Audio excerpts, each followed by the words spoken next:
we're into segment 5, which I had in my notes titled The Point of No Return.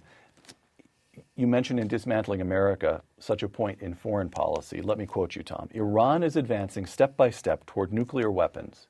While the Europeans wring their hands and the United Nations engages in leisurely discussion. When Osama bin Laden has nuclear weapons, the choice will be between knuckling under and watching American cities blasted off the face of the earth. That is the point of no return, and we are drifting toward it. Yes. Close quote. Nothing you've seen since you wrote that causes you to reconsider or mute your views? No. I was appalled earlier this year when I think it was Gates or someone else in the Pentagon leaked the fact that there were no contingency military plans for stopping Iran from getting nuclear weapons. And now recently, there have been some talk that there are now plans. Mm-hmm. Now, I have no idea whether that means that there really are plans or whether they see an election coming and they'd better create the impression that they have more plans. Because they've covered themselves very well because they have international conferences over Iran. They have resolutions in the UN. These are what I call elaborate ways of doing nothing. Well, we've got, let me quote you, Michael Barone, the journalist. You know Michael Yes. Barone. This is just from a couple of days ago. Quote, Time magazine's Joe Klein and the American interests' Walter Russell Mead suggested to me that the Obama administration is seriously considering a military strike against Iran. Now comes further evidence in an opinion article in the Washington Post by Stephen Simon and Ray Takei. I'm not sure I'm pronouncing that correctly. Simon worked in Bill Clinton's National Security Council, and Takei is described as a former advisor to the Obama administration. Their article takes seriously the possibility that the president will order such an attack. And your answer to that is that could be nothing but cheap leaking. Yeah, I'll believe it when I see it. All right. In fact, he doesn't have to do that. All he has to do is not interfere if the Israelis want to do it. I saw someplace where Saudi Arabia has indicated that the Israelis could fly over Saudi Arabia to get there. And it's ironic that they would have to go around Iraq and fly over Saudi Arabia because the American planes patrol Iraq and presumably would shoot down the Israeli planes on their way to Iran. Let me ask you this. Do you consider it then the duty of the President of the United States to prevent Iran from gaining nuclear? Absolutely. That's clear to you. Absolutely. Unambiguous. I don't know what earthly chance we have or the Western world has once Iran has those weapons.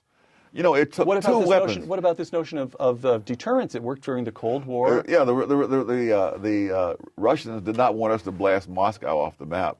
The Iranians have said themselves, going back to Ayatollah Khomeini, that their top priority is not Iran, but Allah. And so if they get into a war in which Iran is knocked out, but they then strike a blow for Allah, they're happy with that. And failing any serious sign that the United States would attack, would you say that it's the duty of the Prime Minister of Israel and his cabinet to order an attack? Oh, absolutely. But think of how pathetic this is, that the fate of the United States of America would be in the hands of a country smaller than Lake Michigan. One final time from Dismantling America.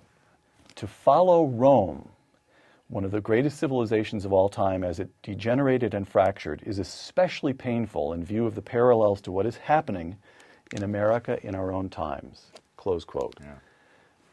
What are the parallels that are most striking to you? The internal loss of confidence, that we're not prepared to stand up and defend ourselves. I mean, there are all kinds of small signs and large signs, but that we have to accommodate people who move here. You know, the old saying was that when in Rome, do as the Romans do. The new one is, when in Rome, tell the Romans what to do. And we're going along with it. Tom, let me close this out by getting your kind of a broad civilizational view here. 4th century. Rome's final century is a great power. Of course, it lingers on in Constantinople for another 1,000 years, but 4th century.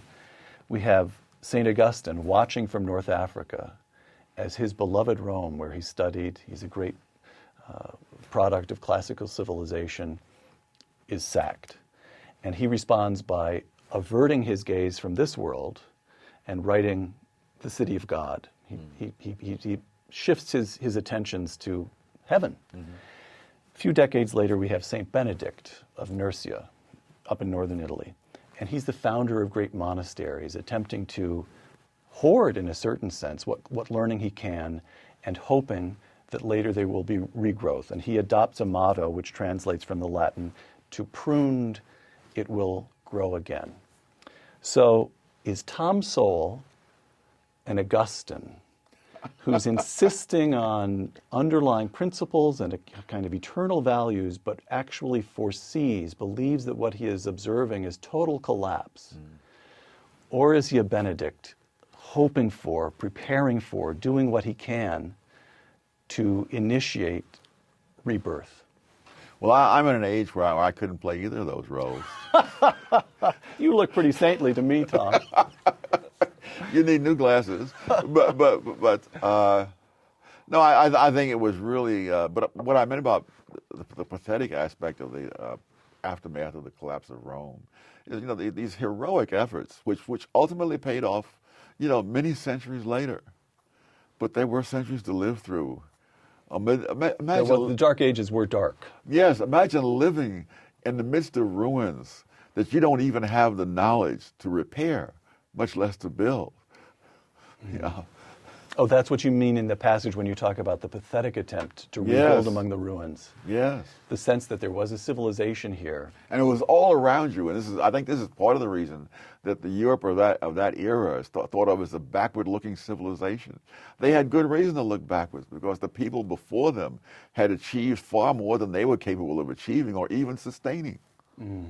So your fear is that 2 decades from now, Americans will be looking back at, even at the 1950s, a time of growth and American self-confidence and standing up to the Soviets in the Cold War, assuming a large role in the world.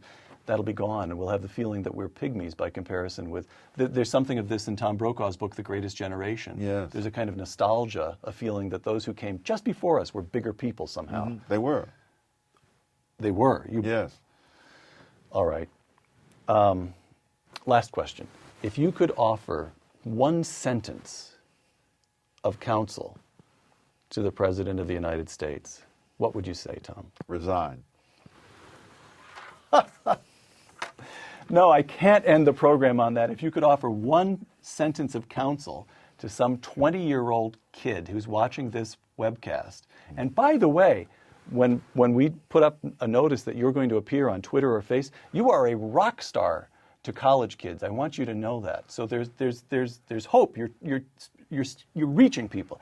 So one sentence of advice to some sophomore or junior who's watching this today and thinks to himself, gee, Dr. Sowell just told me the America in which I'm going to grow up will be a shrunken place. No. It's not over till it's over, as Yogi Berra said. And I would say to this young person, if we, through some miracle, get through this, please take to heart the lesson of what happens when you vote on the basis of rhetoric and symbolism and instead of using your mind. It doesn't matter how smart you are unless you stop and think. Dr. Thomas Sowell, the author of Dismantling America, thank you for joining us. Thank you. I'm Peter Robinson for Uncommon Knowledge and the Hoover Institution. Thank you.